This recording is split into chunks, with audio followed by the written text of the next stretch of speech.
একটা সংসারে কতটুকু খরচ হবে, কম হবে না বেশি হবে, সেটা পুরোটাই নির্ভর করে একজন গৃহিণীর উপর।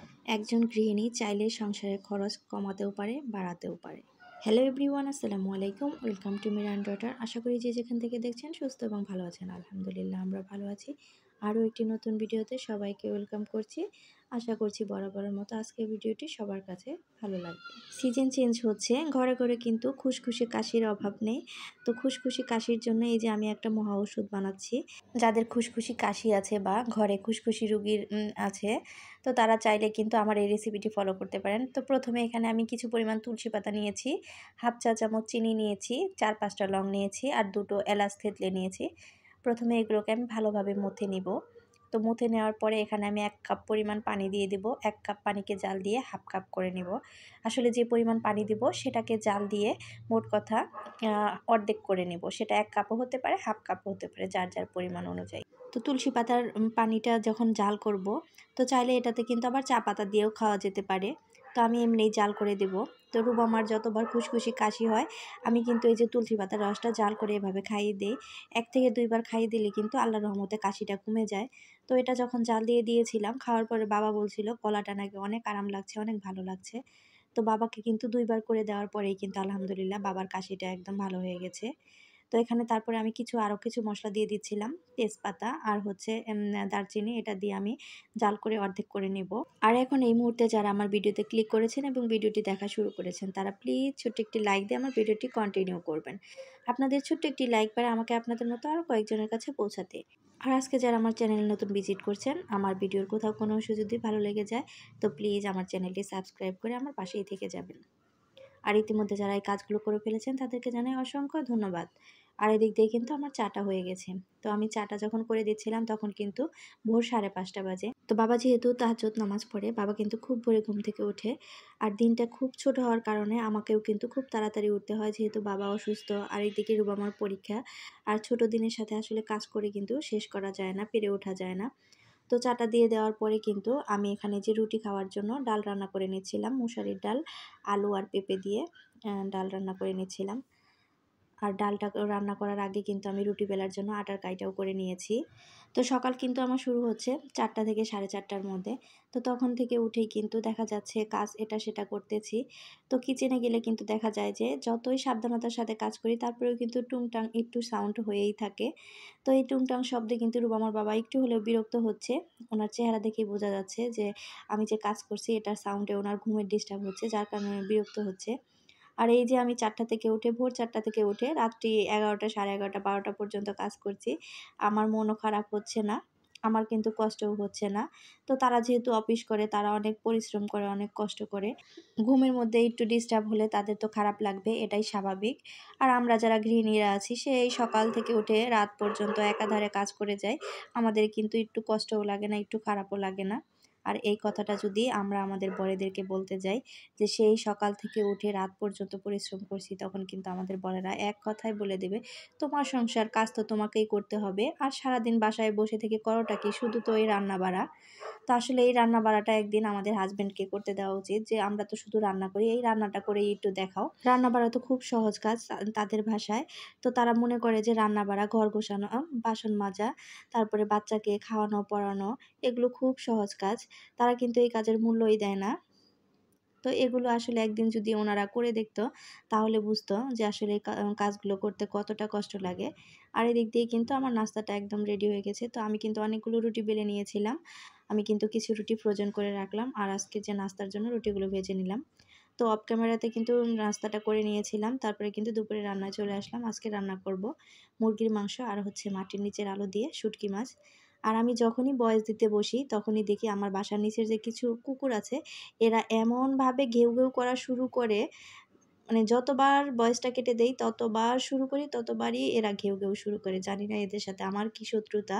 এখানে কথা বলতে বলতে কিন্তু আমি মশলাটাকে খুব ভালোভাবে কষিয়ে নিয়েছি। আর মশলাটা কষানোর পরে কিন্তু এই যে মাংসগুলো দিয়ে দেবো। আজকে কিন্তু পেঁপে দিয়ে মুরগির মাংসটা রান্না করব। আমাকে একটা আপু প্রশ্ন করেছিল আমার হাজব্যান্ড কি করে। খুব সম্ভবত আপুটা আমার সাধারণ দর্শক। তো আপু, আজকে যদি তুমি আমার ভিডিও দেখে থাকো, আমি তোমার উদ্দেশ্যে বলছি, আমার হাজব্যান্ড বেসরকারি একটা প্রাইভেট কোম্পানিতে চাকরি করে। আমরা গৃহিণীরা চাইলে কিন্তু আমাদের সংসারের খরচটাকে বাড়াতেও পারি, আবার কমাতেও পারি। একটা গৃহিণী চাইলে কিন্তু একটা সংসারকে জিরো থেকে উপর দিকে নিয়ে যেতে পারে, আবার একটা পরিপূর্ণ সংসারকে একজন গৃহিণী চাইলে কিন্তু সেটাকে জিরোতে নামিয়ে নিয়ে আসতে পারে। একটা সংসারের মূল পরিচালিকা কিন্তু একজন গৃহিণী। তো একটা সংসারে কতটুকু জিনিস লাগবে, কি পরিমাণ জিনিস লাগবে, এটা কিন্তু একমাত্র একজন গৃহিণীই বলতে পারবে। এই জিনিসগুলো কিন্তু পুরুষ মানুষ কখনোই বলতে পারবে না বা বুঝতেও পারবে না। আর এটা কিন্তু কোনো পুরুষ মানুষের কাজও না। পুরুষ মানুষের কাজ হচ্ছে ইনকাম করা। তো ইনকাম করে তার সংসারটাকে কিভাবে সুখে রাখবে, সুন্দর রাখবে, এটাই কিন্তু একটা পুরুষ মানুষের উপর দায়িত্ব। আর গৃহিণীদের দায়িত্ব কিন্তু থাকে তার হাজব্যান্ডের ইনকামের যে উপার্জিত অর্থ, সেটার থেকে কিভাবে সে সঞ্চয় করবে, কতটুকু তার সংসারে খরচ করবে, কম করবে না বেশি করবে, এটা কিন্তু একজন গৃহিণী করতে পারে। তো আমার সংসারে প্রতি মাসে কতটুকু মাছ মাংস লাগবে বা শুকনা বাজার লাগবে, তেল লাগবে, এটা কিন্তু একমাত্র আমিই বলতে পারবো। এটা কিন্তু রূপা আমার বাবা কখনোই বলতে পারবে না বা করতেও পারবে না। কারণ আমি রান্না বাড়া করি, সংসারটা পুরোটাই আমি দেখি। কোথায় কোন জিনিসটা অপচয় হচ্ছে বা কোন জিনিসটা কতটুক লাগছে, এটা কিন্তু দেখার বা বুঝে করার দায়িত্ব একমাত্র আমারই। দেখবেন অনেক সময় ফ্রিজে মাছ মাংস কোনো কিছুই থাকে না। আমরা গৃহিণীরা যদি একটু বুদ্ধি খাটিয়ে কিচেনে গিয়ে এদিক সেদিক করলেই কিন্তু যে কোনো 2টা আইটেম করা যায়, সেটা দিয়ে কিন্তু একটা দিন চালিয়ে নেওয়া যায়। এটা যদি কোনো পুরুষ মানুষকে বলা হয় সেটা কি সে পারবে? সে কখনোই কিন্তু পারবে না। তো মুরগির মাংসটা হয়ে যাওয়ার পরে কিন্তু এই যে এখানে শুটকি মাছ রান্না করব, তার জন্য কিন্তু মশলা কষিয়ে নিয়েছি প্রথমে, তারপরে কিন্তু শুটকি মাছটা কষিয়ে নিয়েছি। তো এখানে কিন্তু আমি বোয়াল মাছের শুটকি রান্না করবো আজকে মাটির নিচের আলু দিয়ে। তো বোয়াল মাছের শুটকি যেহেতু শক্ত, আমি কিন্তু এটাকে ভালোভাবে পরিষ্কার করে ধুয়ে নিয়েছিলাম গরম পানি দিয়ে। তারপরে কিন্তু গরম পানিতে আধা ঘন্টার মতো ভিজিয়ে রেখেছিলাম। তো এখন একটু ভালোভাবে কষিয়ে নেব। আর আজকে যে মাটির নিচের আলুটা দিয়ে শুটকিটা রান্না করব, এই তরকারিটা রান্না করলে তো রুবামার বাবা যদি আরেক পাশে গরুর মাংস থাকে, সেটা কিন্তু খাওয়া বাদ দিয়ে সে এই মাটির নিচের আলু শুটকি রান্না এটাই কিন্তু খায়। এখানে কিন্তু আমি যে শুটকি মাছটা কষিয়ে রেখে দিয়েছিলাম, তারপরে কিন্তু গোসল টোসল করে সব কাজ শেষ করেছি। যখন আর কি দুপুরে খেতে বসবো তার ঠিক আধা ঘন্টা আগে কিন্তু আমি আবার রান্নাটা করতে এসেছি। কারণ এই মাটির নিচের আলুটা গরম গরম না খেলে ভালো লাগে না। তো আসলে অনেকেই খেতে পারে, আমি আসলে ঠান্ডা জিনিস খুব একটা বেশি পছন্দ করি না, যার কারণে আমি এরকমভাবে রান্না করি। তো আলুটাকে কিন্তু কেটে ভাপ দিয়ে খুব সুন্দর করে ধুয়ে রেখেছিলাম। তো এই আলুটার গায়ে কিন্তু প্রচুর পরিমাণ পিচ্ছিল থাকে। তো এই পিচ্ছিলটা সহ কিন্তু রান্না করলে তরকারিটা খেতে ভালো লাগবে না। আর এটা যদি ভাপ দিয়ে খুব সুন্দর করে ধুয়ে নেওয়া যায় তাহলে কিন্তু এই পিচ্ছিল ভাবটা আর থাকে না। তো এই যে আলুটা কিন্তু আমি কষিয়ে নেব এখন। এখানে কিন্তু আমি গরম পানি দিয়ে দিয়েছি। তো এই আলুটা ভাপ দেওয়া যেহেতু হয়, এখানে যদি ঠান্ডা পানি দেওয়া হয় তাহলে কিন্তু আলুটা আবার শক্ত হয়ে যায়। যার কারণে পুরো আলুর তরকারিটাই কিন্তু আমি গরম পানি দিয়ে রান্না করেছি। আর এমনিতেও আমি সবসময় তরকারি রান্না করার ক্ষেত্রে কিন্তু গরম পানিটাই ব্যবহার করি। এতে করে তরকারির স্বাদ বলেন, তরকারির গুণাগুণ সব কিন্তু ঠিক থাকে। তো এখানে কিন্তু আমি বেশ কিছু পরিমাণ ঝোল দিয়ে দিয়েছি। আসলে এই আলুটার ক্ষেত্রে কিন্তু একটু বেশি পরিমাণ ঝোল দিতে হয়। তো দুপুরে খাওয়া দাওয়া করে রেস্ট নিচ্ছিলাম, ওই মুহূর্তে একটা ফোন আসে।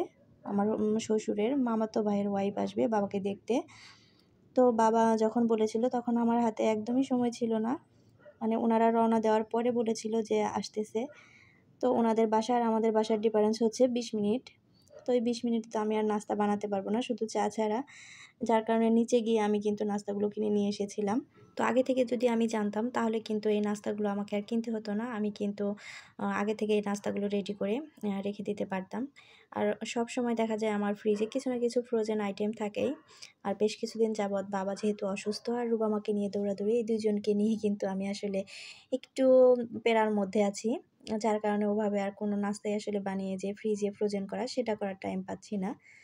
তো ওখানে নাস্তাটা দিয়ে দেওয়ার পরে কিন্তু এই যে এখানে আমি চা করে নিচ্ছিলাম মেহমানদের জন্য। আর আজকে আমার ভয়েস দেওয়ার সময় কুকুরগুলো আমার সাথে কিন্তু খুবই মানে খারাপ আচরণ করছিল। তো আমি আজকে ভয়েস দেওয়ার যতবার কেটেছি তারপরে ওরা আমার সাথে খুব জেদাজেদি করছিল। প্লিজ কেউ কিছু মনে নিয়েন না। সবাই একটু কষ্ট করে শুনে নিয়েন।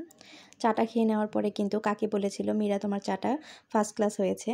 তো আমরা গৃহিণীরা কিন্তু আমাদের রান্নার প্রশংসা পেলে কিন্তু একদম খুশিতে গদগদ হয়ে যাই। আর এই জিনিসটা কিন্তু আমাদের হাসব্যান্ডরা একদমই বুঝতে চায় না। কখনো যদি জিজ্ঞেস করি রান্নাটা কেমন হয়েছে, মনে হচ্ছে ওনাদের মুখ থেকে ভালো হয়েছে এই কথাটা বের করতে ট্যাক্স দিতে হয়। আমার মেহমান কিন্তু চলে গিয়েছিল নাস্তা করার পরে গল্প সল্প করে কিন্তু তারপরে চলে গিয়েছিল। তো আমরা বলেছিলাম রাত্রে খাওয়া দাওয়া করতে। তো বলেছিল না, অন্য কোনো সময় আসবে। কিছু ফল আনা হয়েছিল সেগুলো ঢেলে রাখছিলাম। পলিব্যাগে থাকলে তো নষ্ট হয়ে যাবে, যার কারণে ঢেলে রাখছিলাম। আর আজকে আমি ভিডিওটা কিন্তু এখানেই শেষ করব। সবাই ভালো থাকবেন, সুস্থ থাকবেন, আমাদের জন্য দোয়া করবেন। দেখা হয়ে যাবে নেক্সট কোনো ভিডিওতে। আল্লাহ হাফেজ।